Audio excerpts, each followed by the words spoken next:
সকলোৱে ভাল ব্যৱহাৰৰ যোগ্য নহয়, কাৰণ কাৰোবাৰ লগত বেয়া ব্যৱহাৰ কৰাটো তেওঁৰ যোগ্যতা, প্ৰয়োজনীয়তা। সকলোৱে ভাল ব্যৱহাৰ ডিজাৰ্ভ নকৰে। কিছুমানে জানি বুজি কিছুমান সম্পৰ্ক নষ্ট কৰিবলৈ যায়, জানি বুজি কিছুমান মানুহক বিপদত পেলাব বিচাৰে। সেইখিনিৰ কাৰণে যেনেকৈ আমি যদি নলা নৰ্দমা চফা কৰিব লগা হয়, নিজেও কিন্তু সেই নলাত নামিব লগা হয়, তেতিয়াহে সেই নৰ্দমাটো চফা কৰিব পাৰোঁ।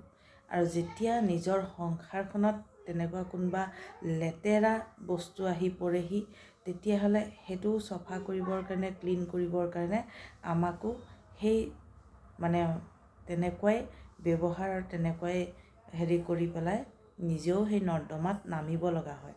কাৰণ নিজৰ সংসাৰখনটো নষ্ট কৰিব নোৱাৰি বেলেগৰ কাৰণে, হয়নে নহয়? চবেই সংসাৰ ধৰিব নাজানে, কিন্তু কিছুমান আছে নিজৰ সংসাৰ বাদ দিয়েই, নিজৰ ল'ৰা ছোৱালীক বাদ দিয়েই আৰু লোকৰ সংসাৰত জানি বুজি সোমাই নষ্ট কৰিব বিচাৰে। লাজ চৰমো নাই তেনেকুৱা মানুহৰ। তেনেকুৱা মানুহক যদি লেতেৰাকেও কোৱা হয়, তাহাঁতি কিন্তু আঁতৰি নাযায়, কাৰণ তাহাঁতিও জানে যে তাহাঁতৰ খাবলৈ নাইকিয়া হৈ যাব। কাৰোবাক ধৰিছে, সেইটো লাগিলে 2টা কেলে 10টা ল'ৰাৰ বাপেক হ'লেও তাতে থাকিব, কাৰণ খাবলৈ পাইছে। জানেতো যে এৰি দিলে তাহাঁতৰ খোৱাৰ লালি পৰি যাব। সেইকাৰণে তাহাঁতক কৰিবৰ কাৰণে তাহাঁতৰ লগত সেই নৰ্দমাৰ নিচিনাই ব্যৱহাৰ কৰিব লগা হয়। মই জানো যে ভদ্ৰতা নহয় এইটো, কিন্তু ভদ্ৰতা ভদ্ৰ মানুহৰ লগত কৰিব লাগে, অভদ্ৰৰ লগত অভদ্ৰামিয়ে কৰিব লাগে। নহ'লে মানুহে ভাবে যে চব সুবিধা ল'ব বিচাৰে।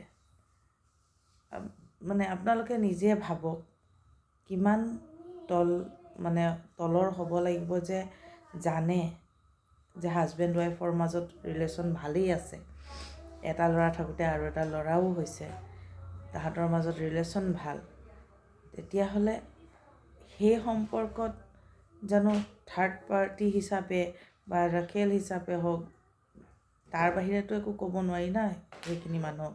তেনেকুৱাকৈ থকাটো অসন্মানৰ, আমাৰ কাৰণেতো অসন্মানৰ, কিন্তু তাইৰ কাৰণে তেতিয়াহ'লে ভাবকচোন কি হিচাপে আছে? অকল খোৱা থকা পাইছে কাৰণে। নিজৰ এখন সংসাৰ এৰিছে, নিজৰ সন্তান এৰিছে, আৰু লোকৰ সংসাৰ। কিন্তু এটা কথা আকৌ, ভগৱানে এইখিনি মানুহক এনেকুৱা শাস্তি দিয়ে, ভগৱানৰ লাঠি যিদিনাখন পৰে কয় নহয়, সেইদিনাখন কোনো সাৰি যাব নোৱাৰে। এইবোৰ মানুহ সাৰি যাব নোৱাৰে, কিন্তু ভগৱানৰ লাঠি ঠিক পৰে আৰু ঠিক পৰিবও। কাৰণ মই সৎপথত আছোঁ, মই মোৰ অগ্নিসাক্ষী কৰি আহিছোঁ যাৰ লগত, তাৰ লগতে আছোঁ। মই যাৰ লগত বিয়া হৈ আহিছোঁ, যি মোক বিয়া কৰাই প্ৰতিশ্ৰুতি দি আনিছে, মই তাৰ লগতে আছোঁ, তাৰ ঘৰতে আছোঁ। শাহু শহুৰ লৈ মই সংসাৰ কৰিছোঁ। তাৰপিছতে মই কাৰো সংসাৰ ভাঙি সোমোৱাগৈ নাই, মই কাৰোৰ পৰা কাকো টানিবলৈ যোৱা নাই। আমি কলেজ লাইফত ভাল পাইছোঁ, কলেজ লাইফৰ পৰা সি যেনেকৈ বিয়া পাতি আনিছে ঘৰত গৈ পেলাই, তেনেকেই আমাৰ বিয়া হৈছে, তেনেকেই পাৰ্টি হৈছে, তেনেকেই কোৰ্ট মেৰেজ হৈছে। তাৰপিছতেও থাৰ্ড কথা হৈছে যে আজিলৈকে মই তাৰ 2টা ল'ৰাৰ মাক, মই কোনেও ক'ব নোৱাৰে যে মই ল'ৰা ছোৱালী এৰি ক'ৰবাত ঘূৰি ফুৰিছোঁ বা কৰিছোঁ। মই মোৰ ল'ৰা ছোৱালী, মোৰ সংসাৰখন মই ধৰি ৰাখিছোঁ। তেনে ক্ষেত্ৰত মোৰ মানুহজনেও মোক এৰি নিদিয়ে। দেখা দেখি কথা না। যদি থাৰ্ড পাৰ্চনক ইমানেই হ'লহেঁতেন, তেতিয়াহ'লে মোক এৰি দিবলৈ কি আছে না। মই নিজৰ ফালৰ পৰা যেতিয়া ছেপাৰেশ্যনৰ কাগজ দিওঁ, মোৰ মানুহজনে উঠাই লৈছে যে তহঁতি নাথাকিলে মই থাকিব নোৱাৰোঁ বুলি, তেতিয়াহ'লে তাৰপিছত যদি বেলেগ এজনী মানুহ সোমাবলৈ আহে, সোমাই থাকে, তাই কেৰেক্টাৰলেছ না, দেখা দেখি কথা। যদি মোৰ মানুহজন মোৰ লগত ডিভৰ্চি হ'লহেঁতেন, তাৰপিছতে মোৰ ল'ৰা ছোৱালী নাথাকিলেহেঁতেন, কিবা হেৰি হ'লহেঁতেন, তেতিয়া যদি মোৰ মানুহজনে তাইক কৈছে তেতিয়া তাই আছে বেলেগ কথা। কিন্তু তইতো চকুৰে দেখি আছ, ইমান বিবেকহীনটো তই নহয়, তইতো দেখি আছ না সংসাৰ এখন চলি আছে। জীয়া সংসাৰ এখন তই ভাঙিবলৈ লৈছ, তোৰ পাপ নালাগিব? তই ভাবিছ নেকি তই হাৰি যাবি? কেতিয়াও হাৰি নাযাওঁ। ওপৰৱালাৰ মানে ঘৰত দেৰিত বিচাৰ হয়, কিন্তু বিচাৰ ঠিকেই হয়। মোৰ ল'ৰাকেইটাৰ অভিশাপৰ পৰাও তই নেহাৰ, তই কেতিয়াও হাৰি যাব নোৱাৰ, এইটো ঠিক কথা। অভিশাপ এনেকুৱা এটা বস্তু, তই মৰিম বুলিলেও মৰিব নোৱাৰ, বাচিম বুলিলেও বাচিব নোৱাৰ, ঠিক। চাবি, যিটো মানুহে বিপদত পৰিলে তোৰ চাট নিদিয়ে, কিন্তু সি মোতকৈ আগত আহি মোৰ ঘৰ পায়হি যে তোৰ লগতহে থাকিম মই বুলি। তাৰপিছতো তই কি মানে হেৰিত তাৰ লগত থাকিবলৈ যাওঁ মই নাজানো। যিমানবাৰ কিন্তু বিপদত পৰিছ, সিমানবাৰ কিন্তু সি এৰি থৈ মোৰ ঘৰত, মোতকৈ আগত আহি মোৰ ঘৰত উপস্থিত হৈছেহি।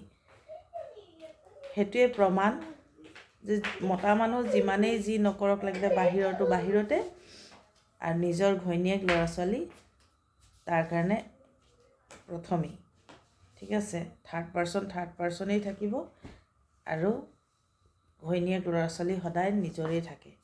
সেইকাৰণে বিপদত পৰাৰ সময়ত কিন্তু সি তোৰ লগত এবাৰো চাথ দিয়া নাই, তোক সেইখিনিতে মাৰ খাবলৈ এৰি দি পেলাই সি কিন্তু পলাই দিছে। তেতিয়াহ'লে ভাব, এবাৰ ভাবি চাবি শান্ত মাথাৰে, মগজুৰে। আজি যদি ডাঙৰ বিপদত পৰ, মই যদি কিবা এটা তোৰ এগেইনষ্টত কৰোঁ, ডাঙৰ বিপদত যদি পৰ, তেতিয়াহ'লেও কিন্তু এইটো নাভাবিবি যে ই তোক বচাই আনিব, ঠিক আছে, বা কোনেও তোক বচাব পাৰিব।